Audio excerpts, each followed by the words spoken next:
The city streets of New York were always alive with the constant hum of traffic, the rumble of subway trains echoing beneath the pavement, and the ever-present rush of hurried people weaving through the crowded sidewalks. In the midst of all this chaos, 3 kids, Ari, Amir, and Aaliyah, walked hand in hand, their faces filled with determination and fear. They weren't used to being here, downtown Manhattan, where the skyscrapers touched the sky, and the shiny glass buildings seemed to mock their modest life. Their neighborhood in Brooklyn, the one they call home, was a world away from the polished streets they found themselves on now. But they didn't care about the shiny buildings, the well-dressed people, or the expensive restaurants lining the streets. They cared about one thing: food, and they were desperate for it. "Stay close," Ari whispered, his eyes scanning the area.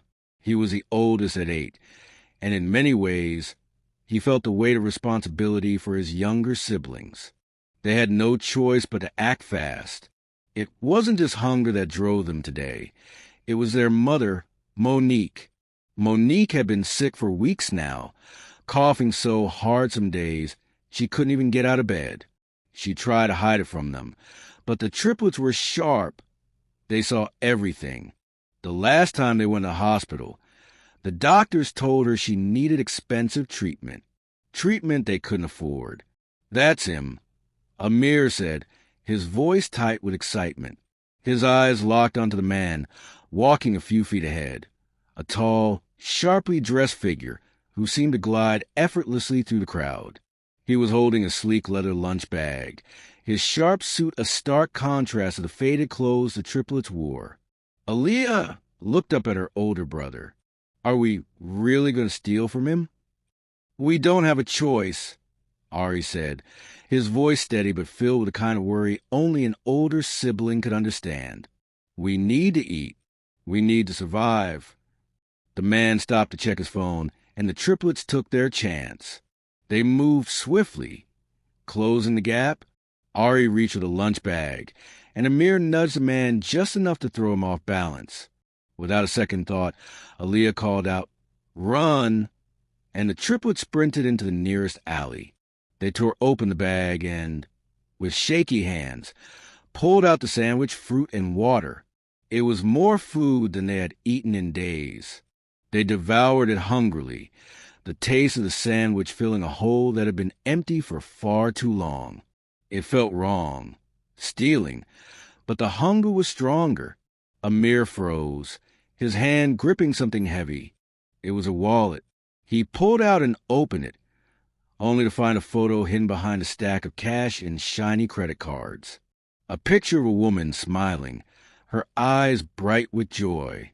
"Mama?" Aaliyah whispered. She leaned in, her eyes wide. The woman in the picture looked so familiar. Too familiar. "What's this man doing with a picture of our mom?" Amir asked, his voice trembling. Ari stared at the photo, his heart skipping a beat. He felt something stir inside him, but he didn't know what.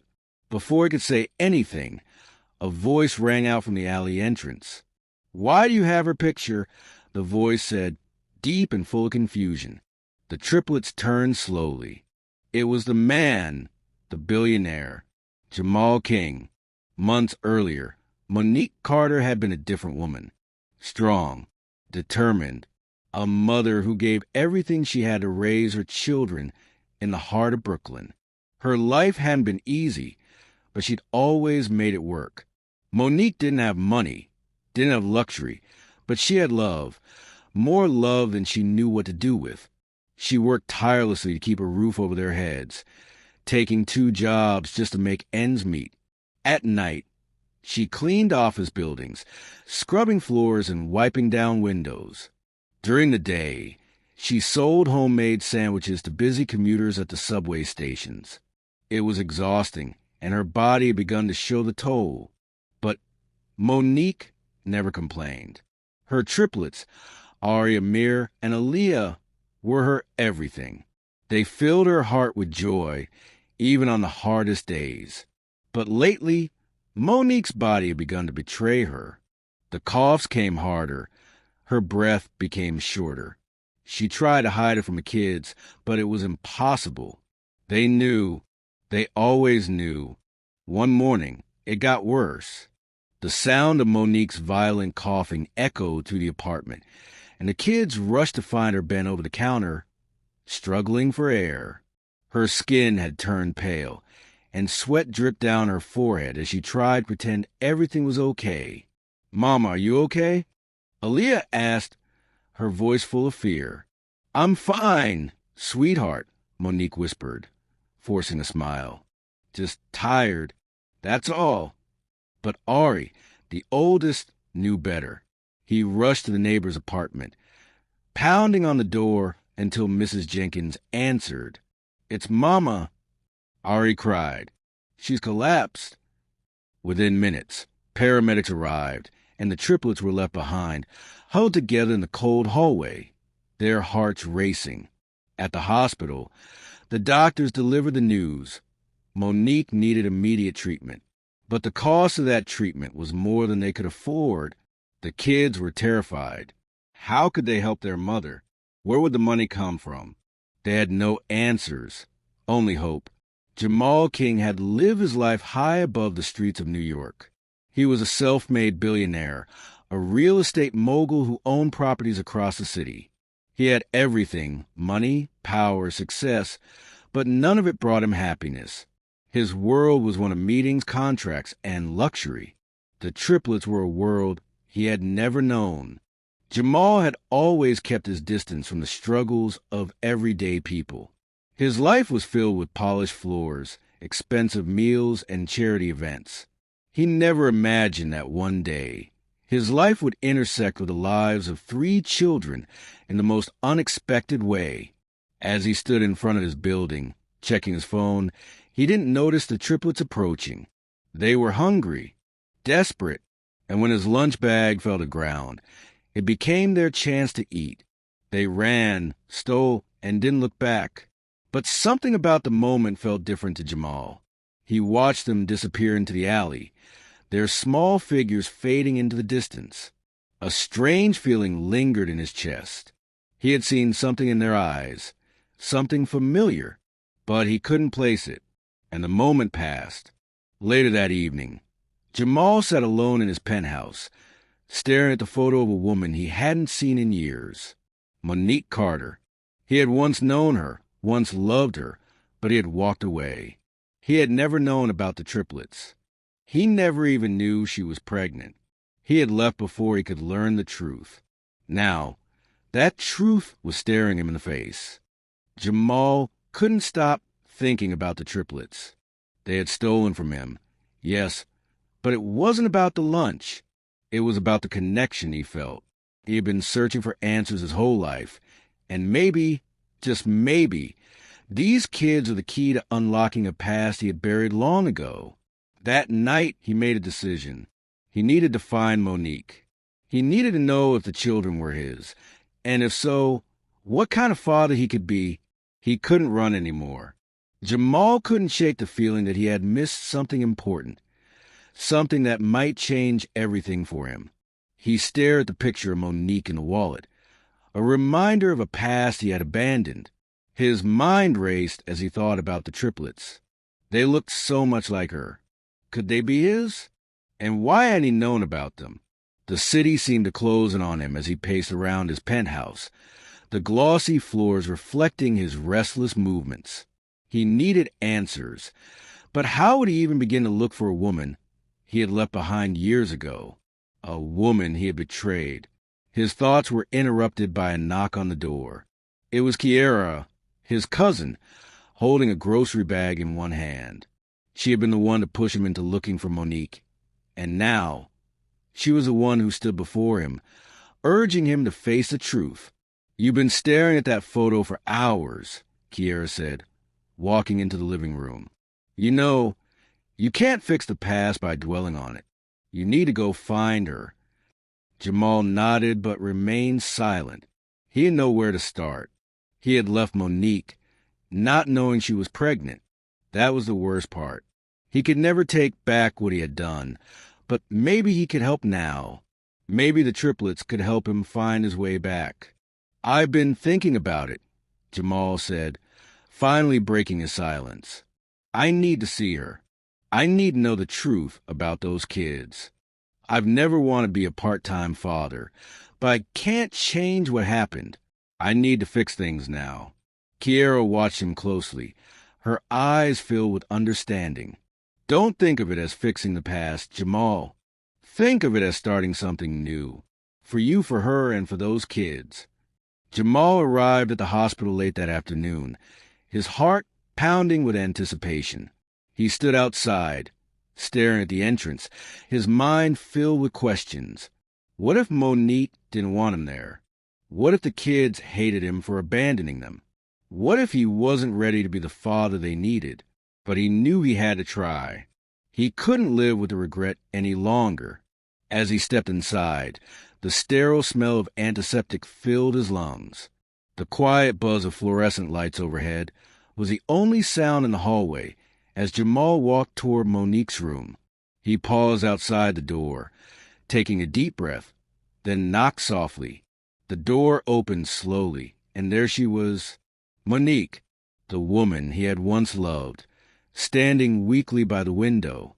Her eyes widened when she saw him. "What are you doing here?" she asked, her voice low but sharp. Jamal hesitated, unsure what to say. "I needed to see you," he said, his voice cracking slightly. "I know I've made mistakes, but I need to make things right." Monique didn't say anything at first. She just stared at him, her eyes full of disbelief and anger. But then she stepped back, allowing him to enter. The silence in the room was heavy. Jamal felt like a stranger, standing in front of the woman he had abandoned, the woman who had raised their children alone. The guilt gnawed at him, but he couldn't stop himself from trying to explain. "I didn't know," he said quietly. "I didn't know about the kids. I left because I couldn't handle my own life, and I ran from the responsibility." Monique's eyes flashed with anger. "You ran from us, Jamal. You left me to raise them on my own while you built your empire. You didn't even care." Jamal's heart sank as the words hit him. He knew she was right.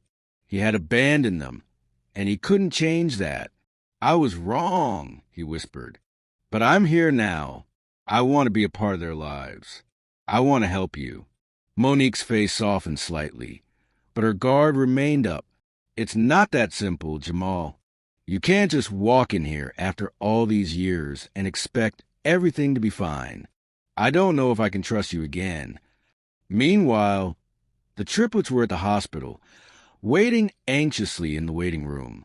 They had heard their mother's voice, but they didn't know what was happening inside. They knew something had changed.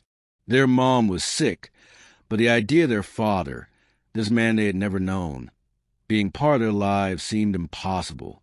Amir fidgeted in his seat, his eyes darting around the room. Aaliyah, sitting beside him, kept glancing toward the door. Ari, ever protector, sat quietly, trying to keep his emotions in check. He had always been the one to shield his siblings from pain, but now he felt helpless. They didn't know what to expect when Jamal came back into their lives. Would he really stay? Or was this just another lie, another empty promise? Ari turned to his siblings. "You think he's going to leave again?" Amir shook his head, his voice low. "I don't know. I don't trust him." Aaliyah hugged her knees to her chest. What if he hurts Mom again? They didn't have answers, only fear. But deep down, they all hoped that this time would be different. The next few days were filled with tension. Jamal visited the hospital every day, staying by Monique's side as she received treatment. But it was clear that the situation was more complicated than he had expected. Monique's illness was severe, and her body was weak from months of neglect. She couldn't do it alone anymore, but she still wasn't ready to let Jamal back into her life. Jamal stayed by her side, making promises he wasn't sure he could keep. He bought groceries, paid for her medical bills, and even arranged for a nurse to help her with daily care. He didn't know if it would be enough to make up for the years he had missed, but he was willing to try. One afternoon, after a long day at the hospital, Jamal sat in the parking lot, staring at the empty street in front of him. He was exhausted, physically, emotionally, mentally, but he couldn't give up. Not now. Not when there was a chance to rebuild what he had broken. He thought about the triplets, about how they had stolen his lunch. They were hungry, desperate, and now they were depending on him. He couldn't let them down. He walked into the hospital that evening, determined to make things right. But when he reached Monique's room, he found the triplets standing in the doorway, their faces filled with uncertainty. "Are you really staying?" Ari asked, his voice soft but firm. Jamal knelt down to their level, looking each one of them in the eye. "I'm not going anywhere," he said. "I'm here to stay. I'm here for all of you." As the days passed, Monique's condition stabilized, but it was clear that she would need long-term care. The triplets, though still unsure of their father, slowly began to warm to him. Jamal spent more time with them, getting to know his children for the first time. He was clumsy at first, unsure of how to talk to them, how to connect with them, but little by little, he started to understand them. He learned about their favorite books, their favorite games, and the things that scared them. One night, after a long day of playing at the park, the triplets sat on the couch with Jamal, eating snacks and watching TV. For the first time, Jamal felt like he was part of something real, something that mattered. "I'm sorry I wasn't there before," Jamal said, his voice filled with emotion. "But I'm here now. I promise I'll never leave you again." Ari looked at him, his face serious but full of hope. "We'll see, Dad," he said softly. "We'll see." Months passed, and things began to change. Monique's health improved, thanks to the treatment Jamal had arranged. The triplets, though still cautious, started to bond with their father. And Jamal, he found himself becoming the man he had always wanted to be, responsible, caring, present. The future was uncertain. But for the first time, Jamal felt like he had a family again. He wasn't the billionaire mogul anymore. He wasn't just a man with money. He was a father, and that was the role he would never walk away from again. As they sat down for dinner one evening, the triplets crowded around him, their faces full of laughter and life. For the first time, Jamal felt truly at home. And this time, he wasn't leaving. Jamal sat alone in the apartment late one night, staring out the window at the dim lights of the city. The streets below were alive with movement, but in his small, quiet corner of the world, time seemed to slow down. He couldn't shake the feeling that, despite everything, something was still missing. The weight of the past, of the years he had spent away from his children, pressed down on him. Every day, he worked harder to make up for lost time, but it didn't feel like enough. Monique's recovery had been steady, but fragile. The doctor said her liver was functioning better, but it wasn't guaranteed that the treatments would continue to work. She was still weak, still vulnerable, and Jamal couldn't help but wonder how much time they really had. He glanced over the triplets, who were asleep on the couch, piled together in a heap of blankets. They were growing, changing, and for the first time in his life, Jamal didn't want to miss a single moment. He knew he would never be able to erase the past, but he could be there for them now. That was the only thing he could control. He turned away from the window, heading toward the kitchen to pour himself a glass of water. As he did, the sound of the front door opening caught his attention. A soft knock echoed through the hallway. Jamal froze. He knew who it was. Monique. She walked into the living room slowly, her face pale but determined. She had been quiet for the past few days, her exhaustion taking a toll on her. Jamal noticed it immediately. Her steps were heavy, her eyes distant. She wasn't the same woman he had met all those years ago, the woman who had given him everything. Monique looked at him, her expression guarded. "We need to talk," she said softly, the word hanging in the air. Jamal felt a knot form in his stomach. He had hoped things were getting better, but something in her tone told him otherwise. "I'm listening," he said, sitting down on the couch, his hands resting on his knees. Monique hesitated before speaking. "I know you've been trying to help," she began, her voice breaking slightly, "but I'm still scared. I don't know if I can trust you again." Jamal's heart sank.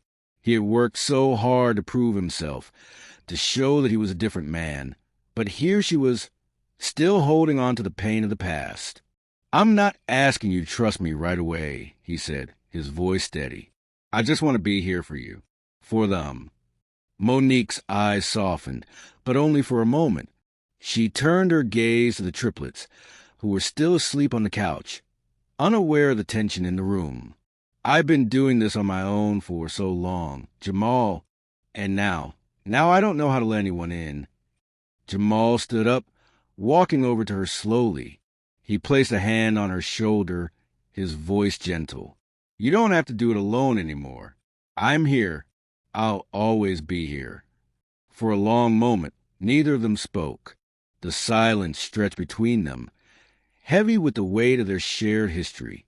Finally, Monique looked up at him, her eyes filled with tears. "I don't know how to forgive you for everything, Jamal, but I'm trying, for the kids." Jamal's heart clenched.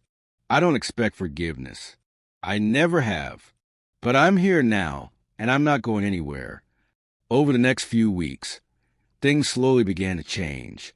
Jamal worked hard to regain the trust of his family. He spent more time with the triplets, learning their likes and dislikes, their dreams and their fears. He took them to the park, to the movies, and to their favorite diner down the street. They laughed, they argued, and for the first time in years, they felt like a family again. But Monique remained distant. She was grateful for Jamal's help, but her emotions were still tangled in the past.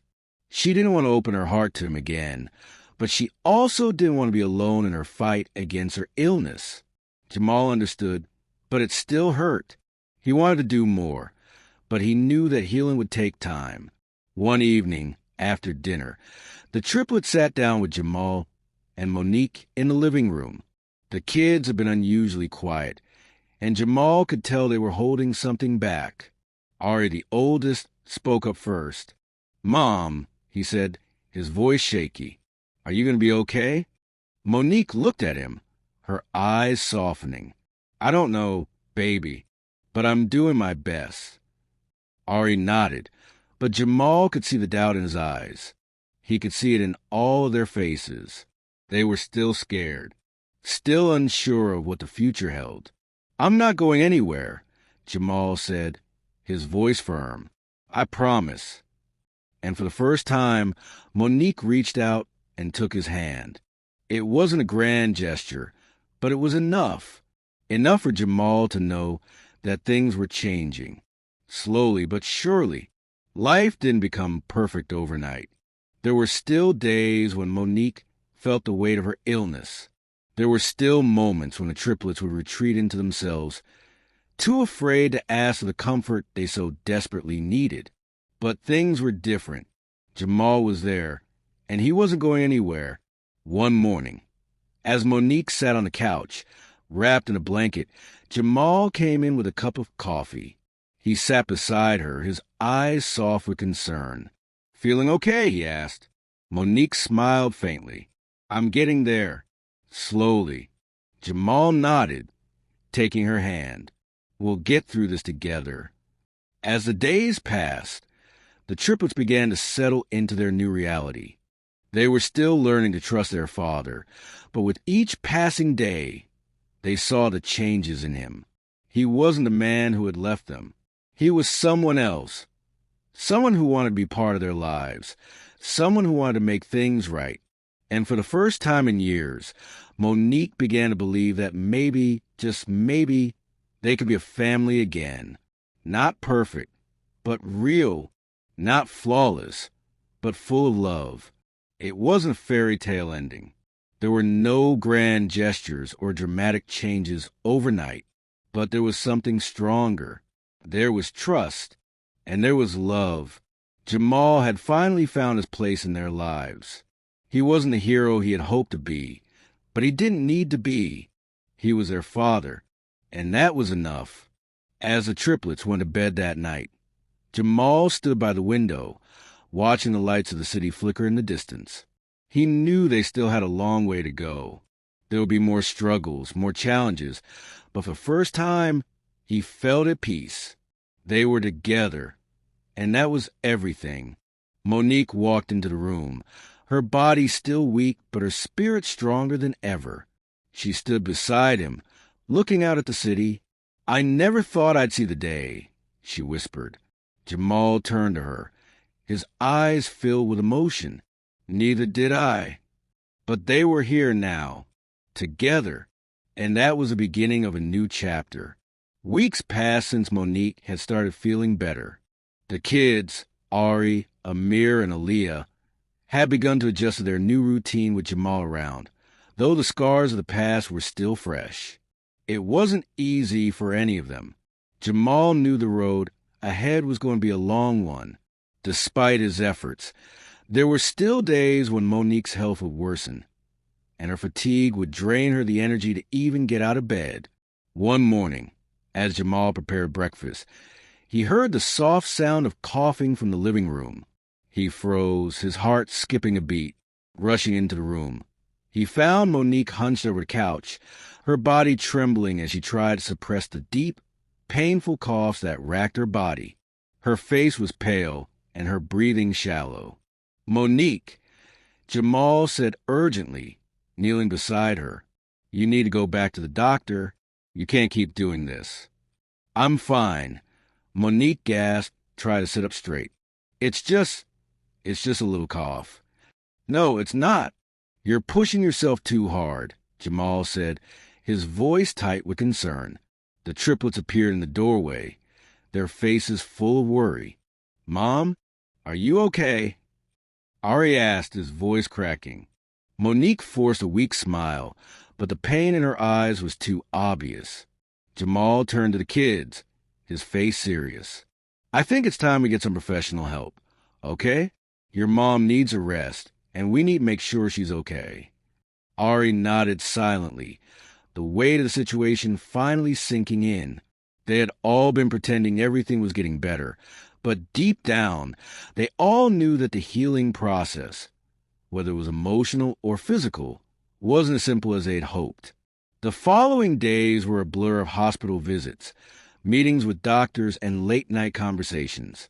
Monique's condition was more serious than they had realized. The doctors recommended a series of treatments, but the costs were mounting quickly. Jamal found himself at a crossroads. He had been rich in money for years, but now he was finding out just how little that meant when it came to saving the people he loved. He made phone calls, arranged meetings, and did everything in his power to get the best medical care for Monique. He was no longer the detached billionaire he once was. He had a family now, and he would do anything to protect them. The triplets had their own struggles. Ari, always a responsible one, tried to keep everything together. He helped his mom get to her treatments, watched over his siblings, and held everything together when Jamal couldn't be there. Amir and Aaliyah were still adjusting, but they were beginning to open up to their father. One night, after the kids had gone to bed, Jamal found Monique sitting in the living room, staring at the photo album of their past. The same album she had once shared with him years ago, before everything had fallen apart. "Do you ever regret it?" Monique asked softly, not looking at him. "Regret what?" Jamal asked, sitting beside her. "Leaving, abandoning us, our family." Jamal's heart sank. "Every single day, Monique. But I can't undo what I did. All I can do is try to make it right now." Monique finally looked at him, her expression softened by the years of pain. "I don't know if I can forgive you, Jamal. I don't know if I even want to. But the kids, they need you. I need you." Jamal reached out, his hand resting gently on hers. "I'm here, Monique. I won't leave again. I'll stay. I'm going to be the father they deserve." For the first time, Monique didn't pull away. She simply nodded, a faint smile tugging at her lips. The real test came sooner than Jamal had expected. Monique's condition worsened in the following weeks, and her treatments became more intense. She wasn't able to care for the kids as she used to, and Jamal stepped up in ways he never had before. Every evening, he helped the kids with their homework, cooked dinner, and took Monique to her appointments. But the weight of it all began to take a toll. The triplets were growing more restless, asking questions that Jamal didn't have the answers to. They wanted to know why their father had left, why they had to struggle, and why it seemed like everything they had was always on the verge of falling apart. Jamal found himself torn between two worlds, his empire and his family. His business calls came more frequently, and the demands of his company threatened to pull him away from the most important part of his life. One evening, while sitting in the office, staring at the reports on his desk, Jamal felt a familiar ache in his chest. His phone rang. It was Monique. "Jamal," her voice sounded weak, "I need you here. The kids need you. I need you." He closed his eyes, knowing what he had to do. Jamal made a decision that would change everything. He hired a team to manage his empire. He began to delegate, stepping back from the day-to-day operations of his business to focus on his family. The triplets came first. Monique came first. He wasn't about to miss another moment with his children. He spent hours with them, helping with schoolwork, watching their favorite movies, and talking about their future. He showed up at their games, their recitals, and even at the school dances. Slowly, the bond between them grew stronger. They began to trust him again. One evening, as they all sat down to dinner, Jamal looked around at his family.